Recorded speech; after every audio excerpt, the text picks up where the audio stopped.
Let's say you've just gotten out of college, your dream car is a GR Corolla. Well, now the price of that GR Corolla may have just gone up significantly, putting it out of reach, or it's simply just not a value proposition for you anymore. Welcome back, I'm Tedward, and welcome to a little therapy drive in my Civic Type R, where we're talking about tariffs. Our new tariffs that are going to go into place, I believe April 2nd in the US, is essentially going to change pricing and attempt to change where cars are manufactured. Let's get this Honda started and talk about what the finances of that might look like in the coming future.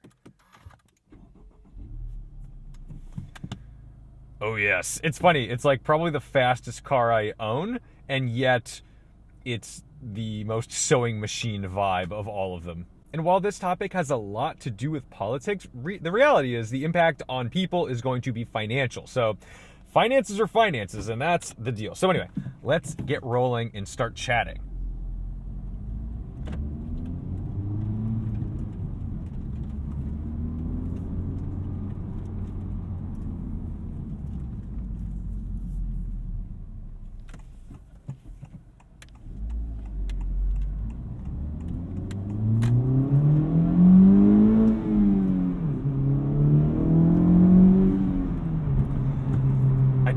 I do love this car quite a bit. It's very satisfying. But I love this car at about $45,000, which is what I paid. I paid MSRP. So the issue is now that any cars or any car parts not manufactured or assembled in the United States is going to have a 25% tariff on that, which will be then passed to the consumer because the automakers are working on a certain margin, but automakers may not pass the full burden of that 25% increase to the consumer, because that could be massively problematic. If you increase car prices by 25%, well, you might just lose the business completely. So you have to play this game of like, well, how much of the margin can we sink into before we start losing money? For example, I sell stickers. If you want to buy a Tedward sticker, which I keep on my cars, let this officer of the law go by quite quickly, not looking for me, which we appreciate. But if I increase my $5 sticker price to $15, well, would you look at that?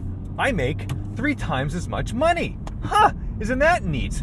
Well, not quite, because the thing is, the economics of that don't quite work out, because a lot of people are in at $5. But if I increase the price by 2, 3, 4x, well, then I'm probably gonna lose customers. So I either am gonna make the same amount of money and sell less stickers, or I'm actually gonna sell less stickers and make less money. So for example, Ferrari right now, they have already announced a 10% price increase on certain vehicles, which means like you buy a 12-cylinder, whatever, I can't pronounce that, but either way, you buy their new flagship 12-cylinder front engine rear wheel drive thing, I think it's gonna cost you an extra $50,000. But if they did 25% extra, well, they might actually just lose customers and not sell any cars. That's a problem. This Honda, for example, is built in Japan. My GX460, built in Japan. If they increase the price 25%, they may lose all of the business. They may not sell any, or they only sell a few.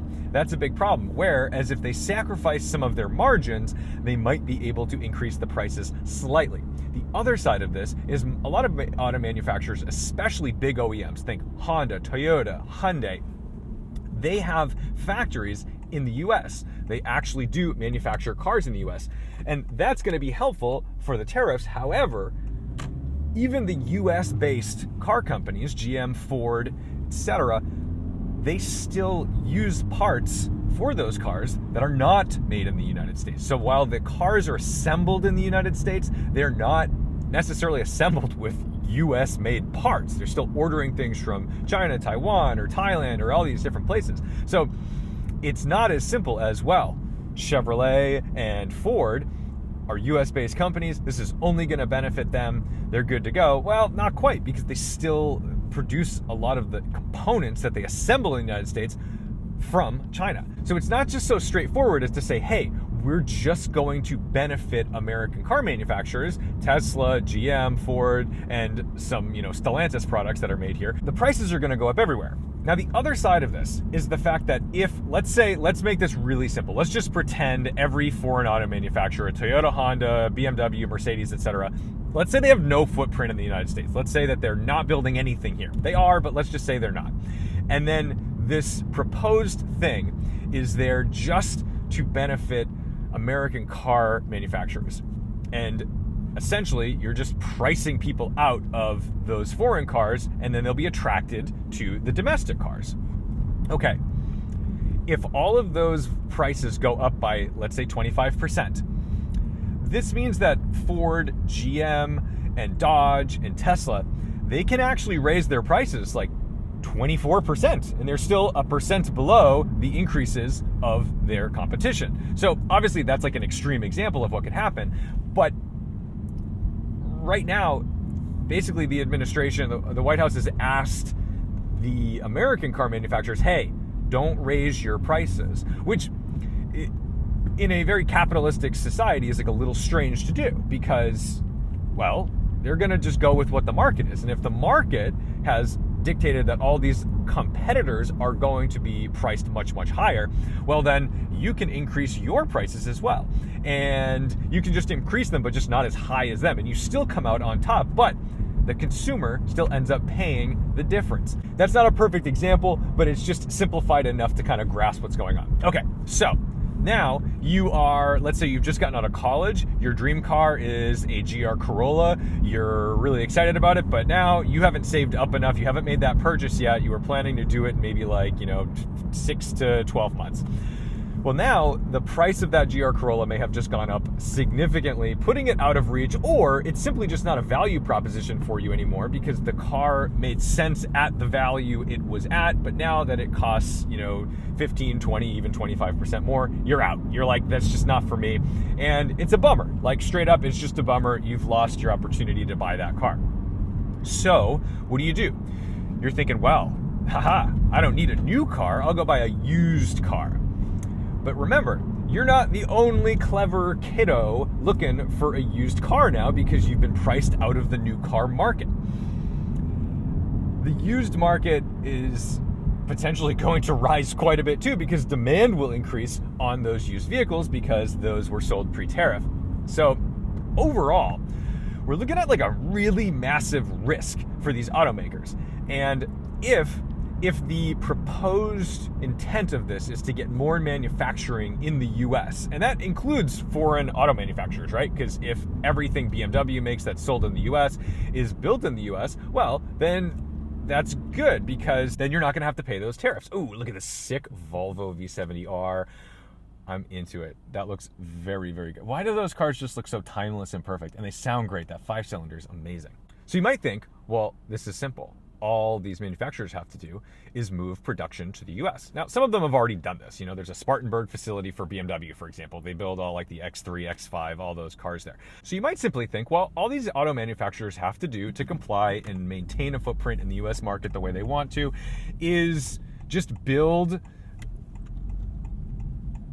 factories in the US and then they're good to go. All set, right? Okay. And that works for maybe some really big auto manufacturers who have the ability to just make, billion-dollar decisions. But not all manufacturers have that in them. Let's get on the highway real quick.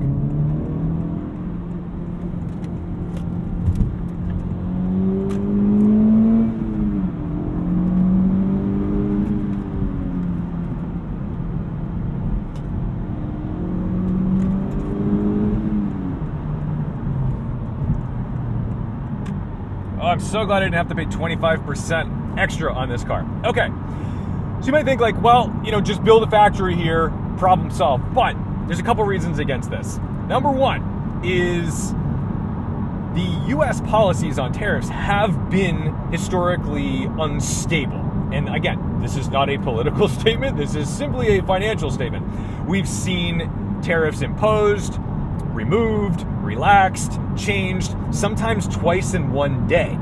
So for a company that is basing their business off of stability, projections, and understanding the markets that they're working in, well, it's probably not going to behoove a board of directors to just suddenly make a massive decision to build a factory. They're going to want to see what is really going on and what this impact is. And they'll also likely want to maybe fight back a little bit before giving in and doing the thing, right? That's just the nature of any kind of business decision. It's like, well, maybe we'll see, right?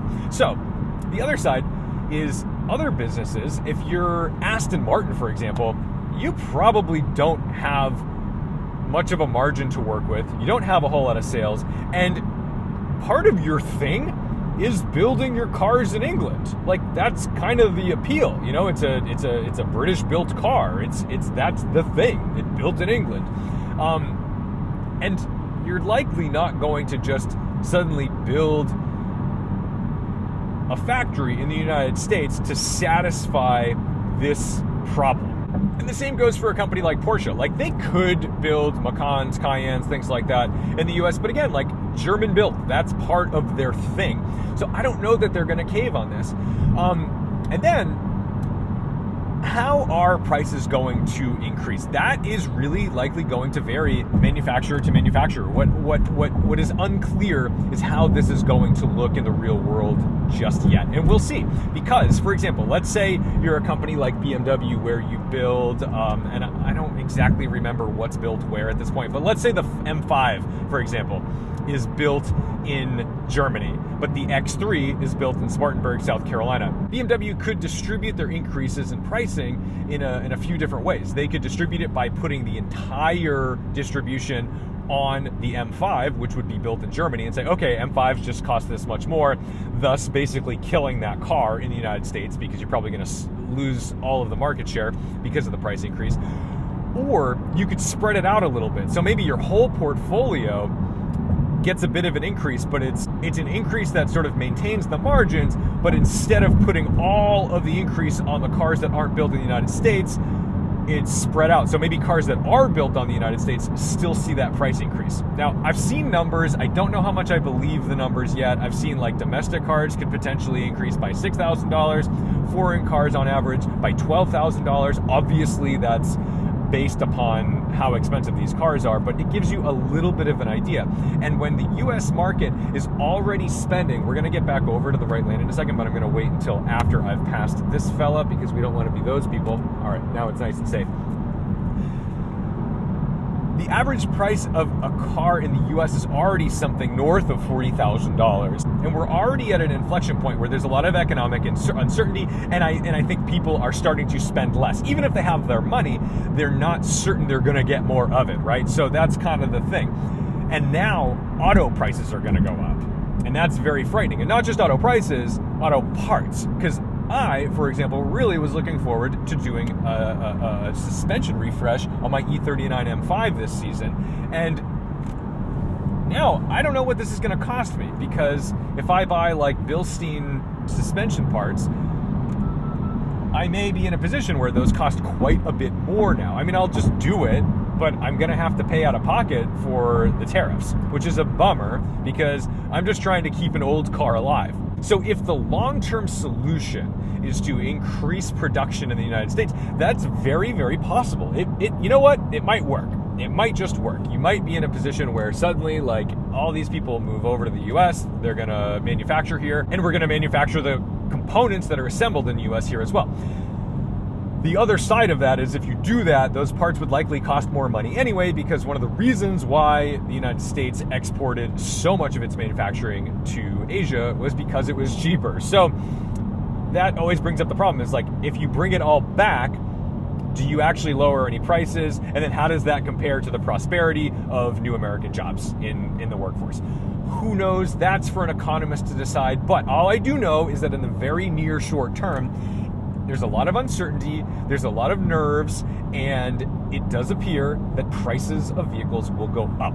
And that's whether it's a domestic vehicle, because it's going to be built with parts that were manufactured elsewhere in foreign countries, or foreign vehicles that are manufactured and assembled in foreign countries. It's all a little bit in the air, and I just want to let you know, like, I feel for you. If you are somebody who was, in the next couple months gearing up to buy your dream car or a car or, anything really, even car parts, it may end up costing you quite a bit more out of pocket. if this lasts. We don't know. Like I said, there's been a lot of uncertainty about these policies. They have not had the most confidence in maintaining the thing that they said they were going to do. And depending on what this does economically, there may be some changes, relaxations, or even increases depending on what the vibe is. I don't know. But what I'm very curious about is some of the nitty-gritty stuff. Like I said, we have uncertainty, so we might have an idea of what the overall average increases are going to look like out of pocket. But I'm curious about, what if I ordered a Porsche 718 Spider RS, okay? And it's on order, I have it coming in, and it's due in June after these tariffs take place. And Porsche decides it's going to go with the full weight of the tariff. They're not going to like sacrifice any of their margins, so they're going to charge 25% extra on that car. My special ordered car, PTS, CXX options, I had it set up with like an MSRP of $200,000, but I haven't paid it yet because it hasn't arrived. I haven't taken delivery. Will I need to pay that 25%? And would I walk away from that if suddenly it cost an extra 25% more?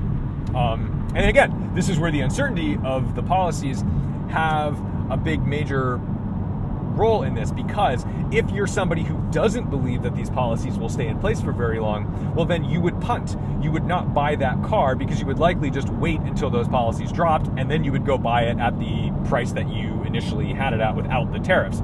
But if you're somebody who's like, well, maybe the tariffs go up in the future, well, then it would behoove you to just buy the car. I don't know.